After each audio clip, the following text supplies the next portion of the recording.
Recap in minutes. Today we will be going through an adventure, drama, and action movie from 2007, named Planet Terror. There will be spoilers ahead in this video, so chill out and enjoy. The movie starts with the scenes of a dancing girl at a club called Go-Go. She cries as she is tired of being a showpiece for the people. After the show, her boss comes to her and scolds her for crying on the stage. The dancer, Cherry Darling, tells her boss that she needs to make a real change in her life and quits her job. While walking home, several military trucks pass her very closely, causing her to throw herself into trash cans. She also gets several splinters on her thigh for her trouble. Now a young woman named Tammy pulls up to a rundown restaurant, and approaches the owner, JT, asking for some water to cool down her car's overheated engine. Meanwhile, Cherry also arrives at the restaurant and heads to the lady's room to clean her leg wound. The next moment, Ray, a local mechanic, arrives in his truck and asks JT why he is still open. He tells him that it's a special night and excitedly tells him that they are celebrating the restaurant's 25th anniversary. Cherry comes out and sits at a table in the corner. Ray joins Cherry at her table and they engage in conversation. It is revealed that they have a history together. Even Ray reminds her that she is wearing his jacket. They briefly reminisce about their past, and Cherry humorously mentions her plan to become a stand-up comedian. The chemistry between Ray and Cherry is still apparent. Cherry says she needs a ride home and they leave together. While on the other hand, the trucks reach a military base and a scientist named Abby comes out of the Humvee. He is furious at one of his incompetent employees for losing 3 valuable specimens. He menacingly threatens the employee, saying that failure will result in the removal of his private parts, which Abby keeps in a jar along with other victims' parts as a chilling collection. Now Lieutenant Muldoon comes out of the Humvee wearing a gas mask. He asks him where the stuff is. Abby responds that it's all on the base, which leads to a brief gunfight. Muldoon's troops overpower Abby's men, shooting them dead, and Muldoon once again demands to know about the mysterious stuff. At this point, something strange happens. Muldoon's face starts to boil.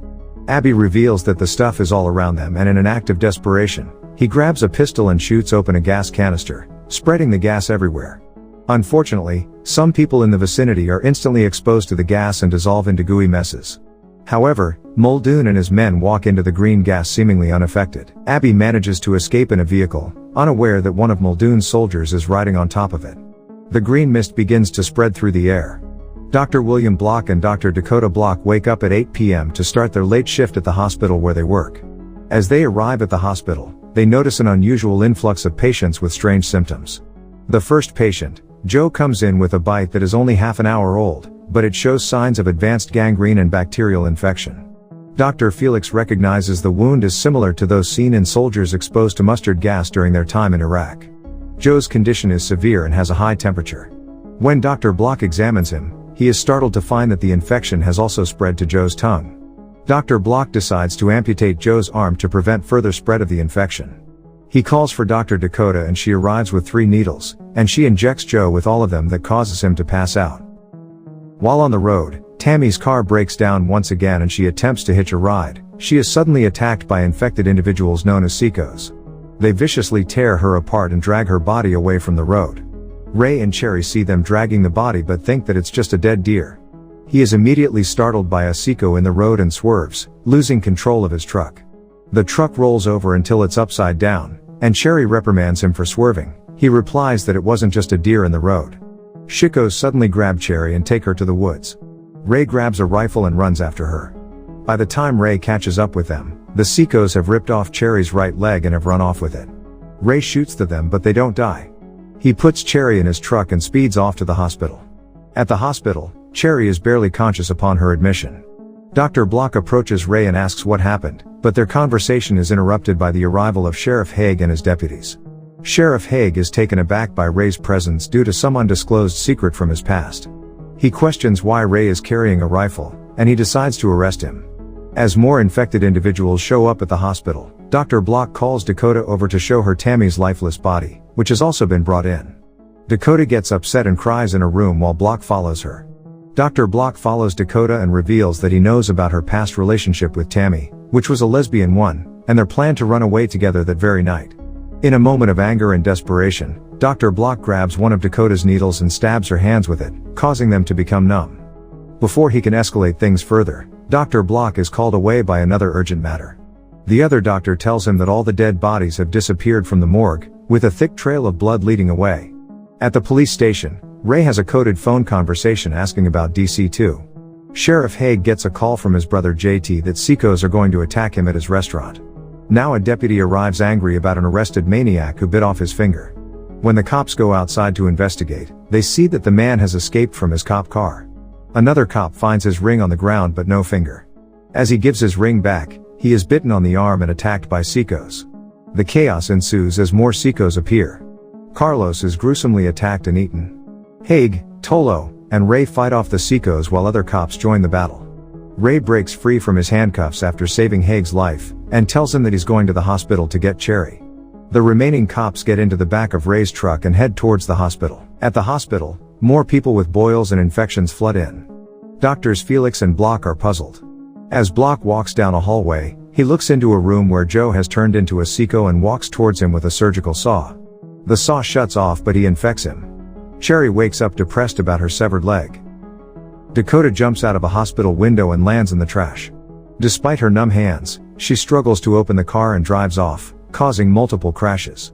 Ray and the cops arrive, and he arms himself with butterfly knives to enter the hospital while the cops deal with the Seikos outside.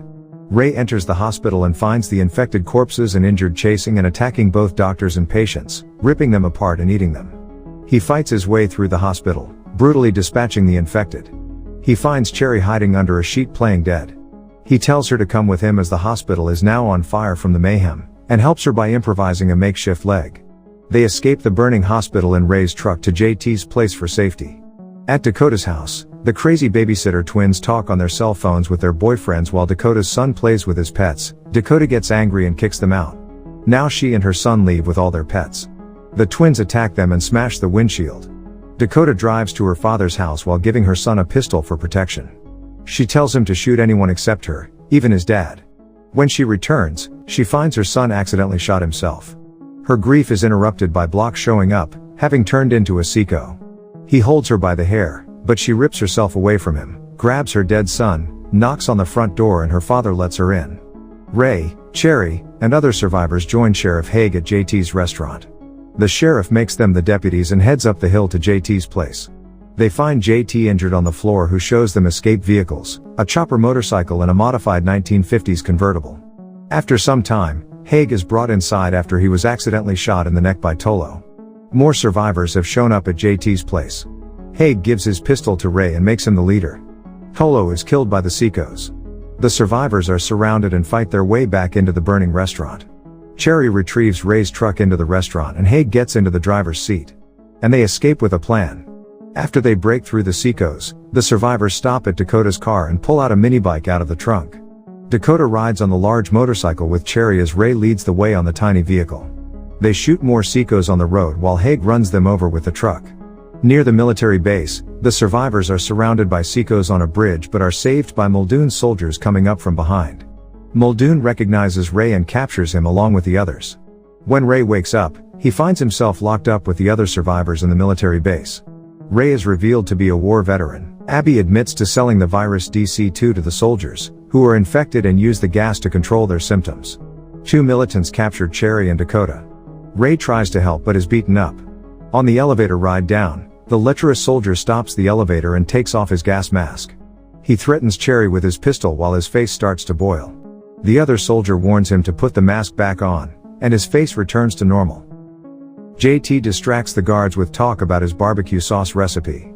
El Ray, JT, and a sax-playing prisoner overpower the guards, but JT gets shot in the process. El Ray and Abby manage to escape and confront Lieutenant Muldoon, who reveals the truth about the virus and their mission.